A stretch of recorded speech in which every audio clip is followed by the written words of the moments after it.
Do you want to know how the last round of the regular season will go down? It's coming right up.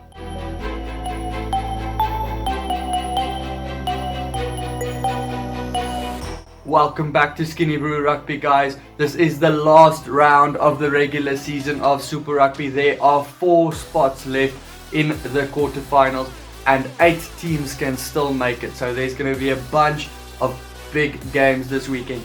I have a lot to say about the games. I'm going to focus a little bit more on the games that could change the outcome of the season.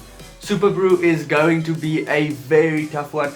If you want to be a late inclusion in the season, go down in the description below to find it. Let's get into the games. So the first crucial game is the Highlanders versus the Waratahs.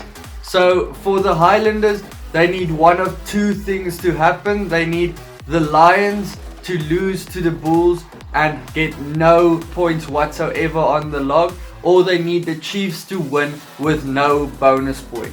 Above all of that, they still need to win with a bonus point as well. For the Waratahs, they are the least likely to get into a quarterfinal spot, but they need to win by a bonus point, while the Chiefs also beat the Rebels without a bonus point, and then it's still gonna be a matter of looking at their point differentials between the Chiefs and the Waratahs on the log. The Highlanders season 5 out of 15. They drew their last game against the Bulls at home. Their home record 3 out of 7. The Waratahs away record though is also 3 out of 7, and their total record for the season is 6 out of 15.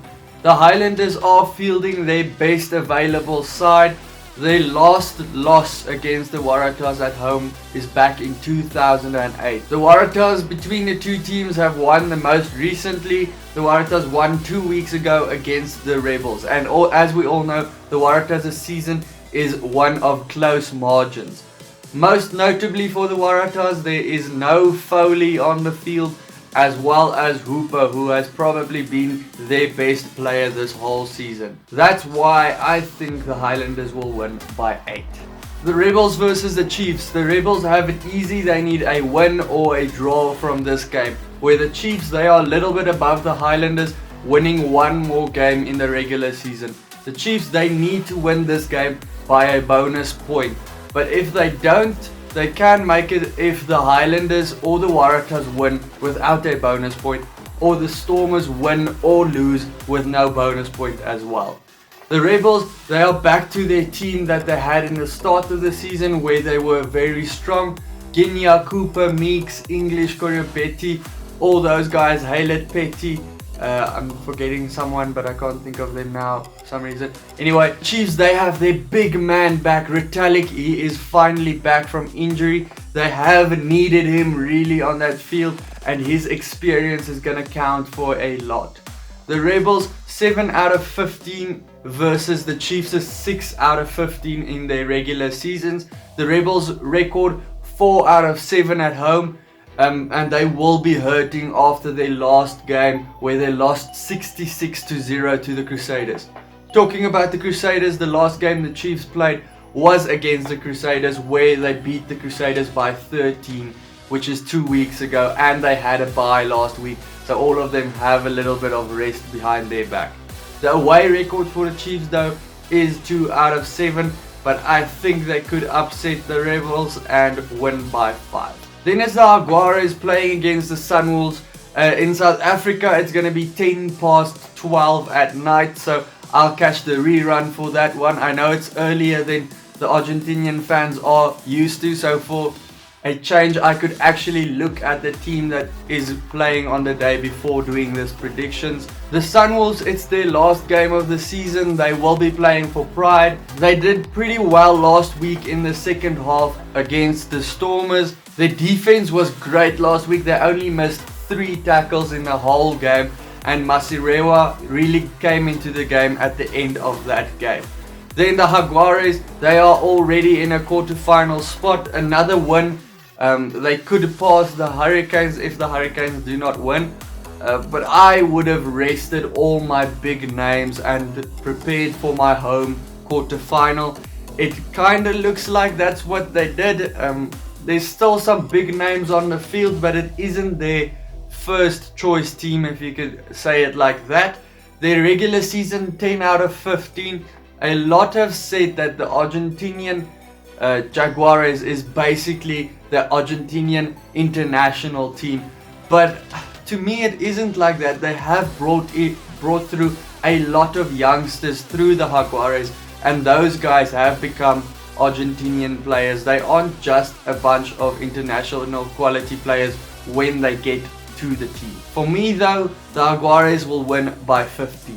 Up next, it's the Hurricanes, who are already in a quarterfinal spot, versus the Blues, who are out of the season and is only playing for pride. The Hurricanes did not go with their first team for this one.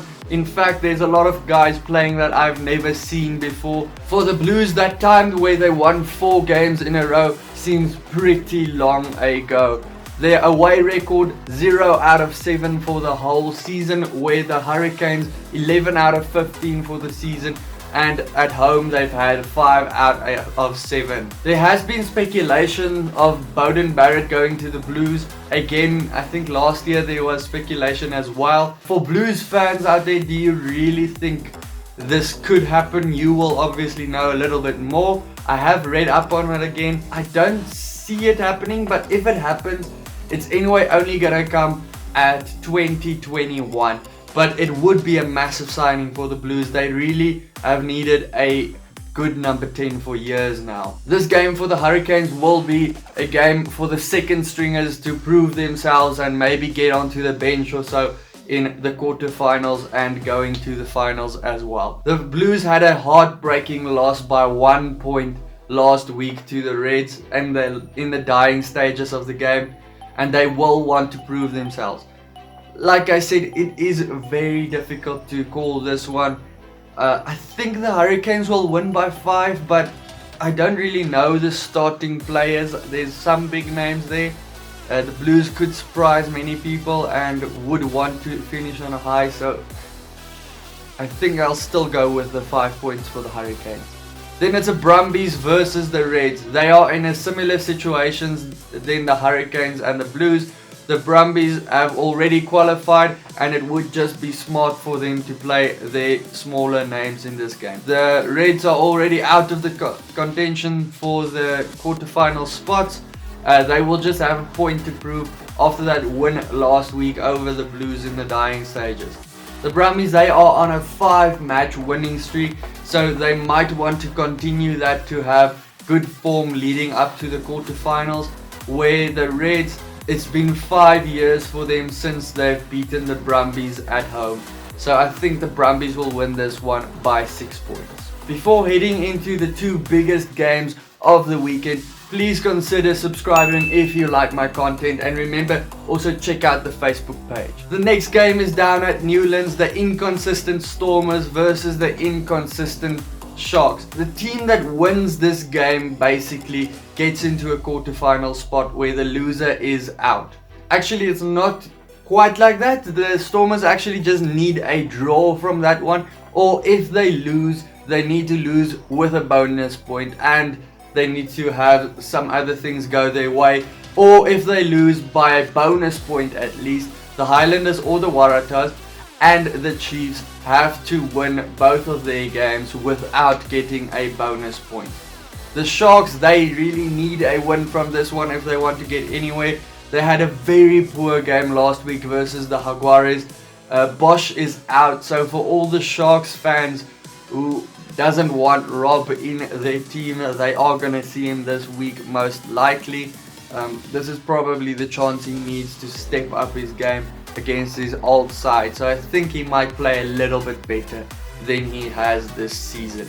Beast is back though for the Sharks as well, where the Stormers will be missing Yankees as well in this game, along with all their other big name injuries. But Vermaak has returned last week and he did quite well at scrum half. I'm a big fan of Kitshoff, but is he the right captain for the Stormers though. It hasn't looked like he is the correct captain for that team, but he is a great player and they really need him on that field with his experience. It's such a massive call, this one, and it is so difficult to make. But just because it's at home, I think the Stormers will win by 2 points. Then over to Pretoria for the Bulls versus the Lions. The Bulls are basically secure in a quarterfinal spot. A lot has to go wrong this weekend for them not to get that spot. Then the Lions, they just need 1 point from this game.